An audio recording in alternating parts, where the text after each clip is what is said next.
Hello दोस्तों, आज हम वैदिक काल में जो नदियों के नाम थे उनके बारे में ट्रिक से जानेंगे।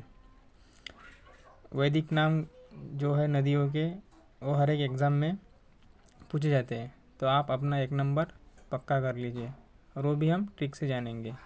तो चलो चलते हैं हमारे ट्रिक की तरफ। देखो दोस्तों, पहले है चिनाब नदी। चिनाब नदी से जो चिनाब नाम है उससे हम चीनी याद कर सकते हैं, और अस्किनी से स्किनी, चीनी स्किनी। जब भी आपको चिनाब नदी का नाम पूछा जाएगा तब आपको चीनी याद आएगा, और चीनी से स्किनी, चीनी स्किनी आप 1-2 बार पढ़ लेंगे तो आपको याद हो जाएगा। इसके बाद हम क्वेश्चन आंसर भी लगाएंगे, आप उसमें देख लेना, आपको अच्छे से याद हो जाएगा। तो देखो, चिनाब नदी से हमें चीनी और स्किनी दोनों एक जैसे साउंड दे रहा है, तो हमें याद हो जाएगा। चलो चलते हैं अगले ट्रिक की तरफ। तो अगला है झेलम नदी। देखो, ट्रिक ये है कि झरने हमेशा रास्ता बदलते हैं। तो देखो, झरने हमेशा रास्ता बदलते हैं, तो झरने से हमारा हो जाता है झेलम, और रास्ता से हमारा हो जाता है वितस्ता।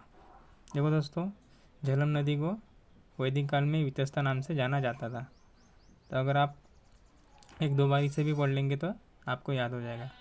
तो झरने हमेशा रास्ता बदलते हैं, झरने से झेलम और रास्ता से वितस्ता।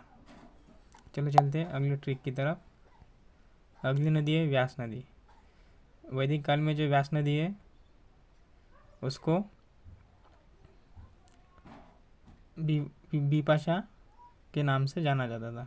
तो देखो, बिपाशा जो है वो एक फिल्म एक्टर है और वो शूटिंग करती है। तो बिपाशा हमेशा शूटिंग में व्यस्त रहती थी। तो देखो, बिपाशा से हमारा विपाशा हो जाता है, और व्यस्त से हमारा व्यास नदी हो जाता है। व्यस्त थोड़ा थोड़ा व्यास जैसा साउंड कर रहा है, और विपाशा से बिपाशा हो जाता है। तो चलो चलते हैं नेक्स्ट नदी की तरफ। तो नेक्स्ट है रावी नदी। तो रावी जो है, इसके लिए ट्रिक है, रवि पुरुषों का नाम होता है। तो देखो, रवि से हमारा रावी कौर हो जाता है रवि रावी, रवि रावी, और पुरुषों से हमारा पुरुषनी। जो रावी नदी को वैदिक काल में पुरुषनी नाम से जाना जाता था। आप अगर इसको भी पढ़ लेंगे तो याद हो जाएगा। हम आगे जाके क्वेश्चन आंसर लगाने वाले हैं, तो आपको पक्का याद हो जाएगा।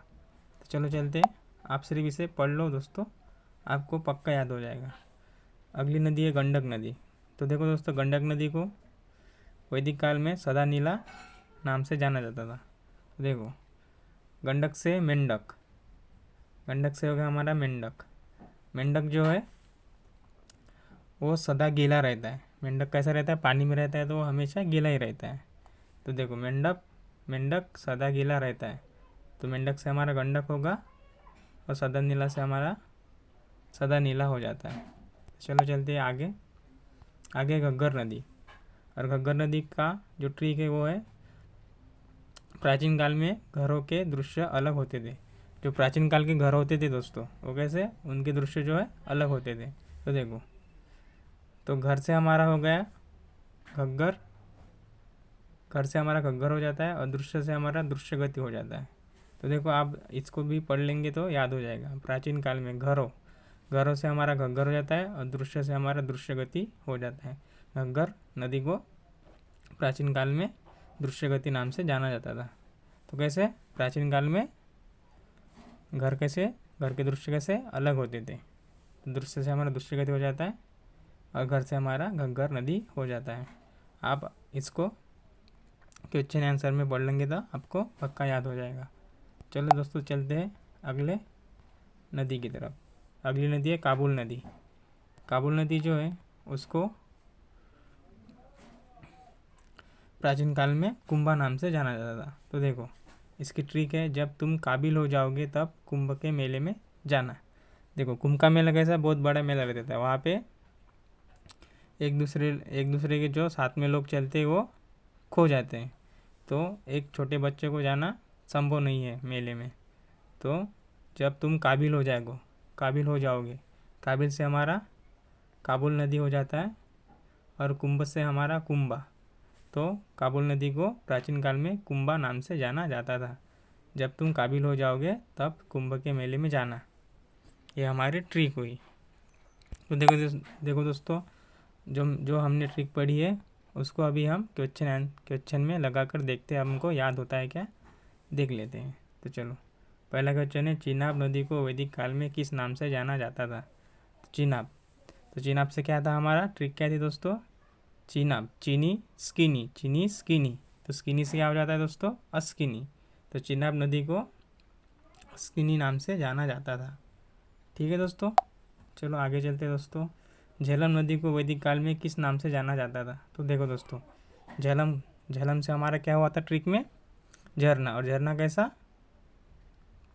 झरने कैसे रास्ता बदलते हैं, तो रास्ता से तस्ता, वितस्ता।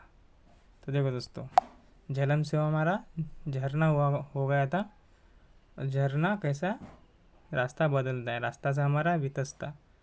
तो ये भी हमारा कवर हो जाता है दोस्तों। चलो आगे चलते हैं दोस्तों। व्यास नदी को वैदिक काल में किस नाम से जाना जाता था? तो व्यास। तो व्यास से हम कैसे याद कर सकते हैं दोस्तों?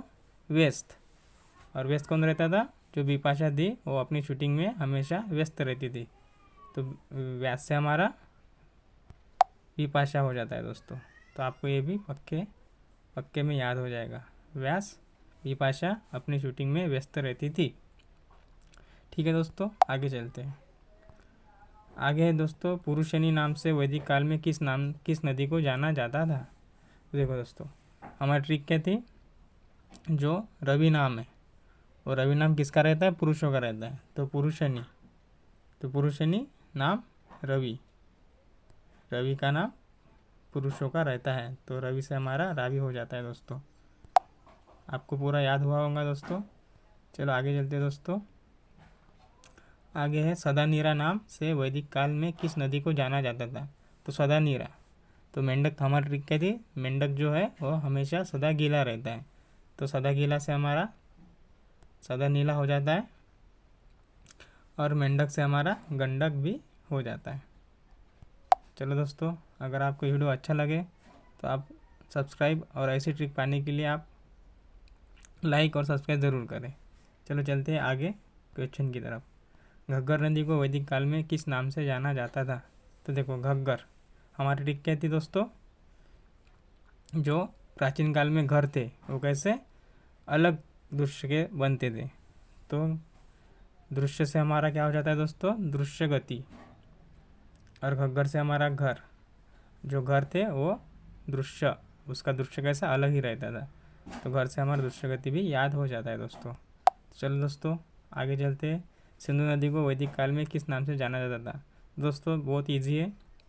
जो सिंधु नदी थी उसको वैदिक काल में सिंध के ही नाम से जाना जाता था। तो इसके लिए कोई ट्रिक की ज़रूरत नहीं है, आपको ऐसे ही ये याद हो जाएगा।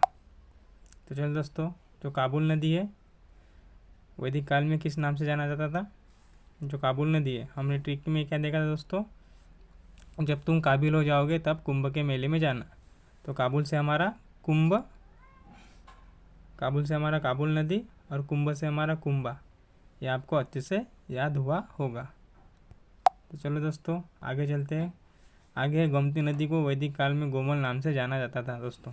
तो गोमती, गोमल एक जैसा साउंड आ रहा है, तो इसको ट्रिक से याद करने की ज़रूरत नहीं है, आपको ऐसे ही याद हो जाएगा। तो चलो दोस्तों, धन्यवाद।